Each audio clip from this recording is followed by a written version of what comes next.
Ямар ч үсэн нөгөө нэлийн залилангийн асуудал яригдаад байгаа асуудлыг цэгцлэх гээд явж байгаа сайн зураг нарын гишүүд бас нэг зарчимтай хуулийн төсөл орлоод ирж байгаад бас талархал илэрхийлье.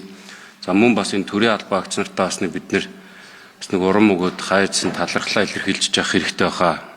Одоо энэ орон сууцны залилан гэж явахаар энэ сайн жаргал хурандаа бол энэ номин чим гишүүний өргөдлийн байнгын орон дээр даргалдаг, өргөдлийн байнгын орон дээр жисэн байнга орж ирээд бас ажиллаа яваад идэг тэгэхээр нэг энэ одоо энэ цагдаагийн байгууллага за тэгээд тэрний болохгүй заллий гэдэг нөхдүүдийн өмнөөс энд очиж асуугдаад ажиллаа яваад байгаа төрийн албан агч нартаа бас талархал илэрхийлье. Энэ одоо жишээлхэд энэ хууль шийдэгдэх юм бол 204 орчим тэрбум төгрөгийн залилангийн асуудлыг ярьж явах шиг шийдчих юм шүү.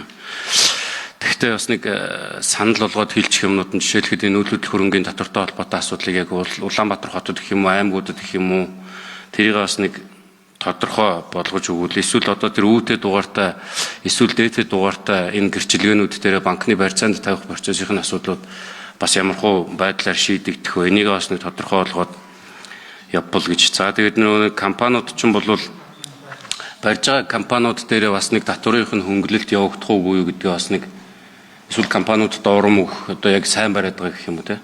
Муу бариад байгаагуудаараа бас яахын тэрийг бас нэг тодорхой яриул гэж байгаа. Уг нь бол энэ уулуурхайн компаниудад нөхөн сэргээлт хийх зардлыг урдчлаад авдаг байдлаар хуулийн төсөл явж байгаа юм билээ. Яг тэрэн шиг энэ барилгын компаниудтай холбоотой асуудлуудыг бас 3 жил гэхгүйгээр тодорхой хэмжээний зардлыг урдчилж аваад тэр барилга байшин одоо шатдаг юм уу, салддаг юм уу, айл өрхийн буруугаас болоогүй юм асуудлууд зөндөө гараад байгаа. Жишээлхэд манай энэ чойжил сүрэн гишүүний компаниуд бол маш олон байрыг энэ тэнд маш их хил ном дагуулад хурдан барьдаг, ашиглалтанд өгдөг. Тэгээ 3 жилийн дараа шатдаг. Дөнгөж саяхан та бүхэн харсан байх одоо энэ онцгой байдал тоног төхөөрөмж алга гэдэг буу юм болоод харсан Цэнгэлдэх хотгоо 23 давхарт нэг их хүүхдэд цонхороо бариад суудсан байгаа шүү дээ.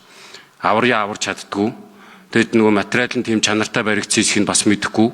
Сөөхөл яг одоо чаавас нөгөө орлого зарлагын тэнцэл зарим тохиолдолд өртөө явж байгаа.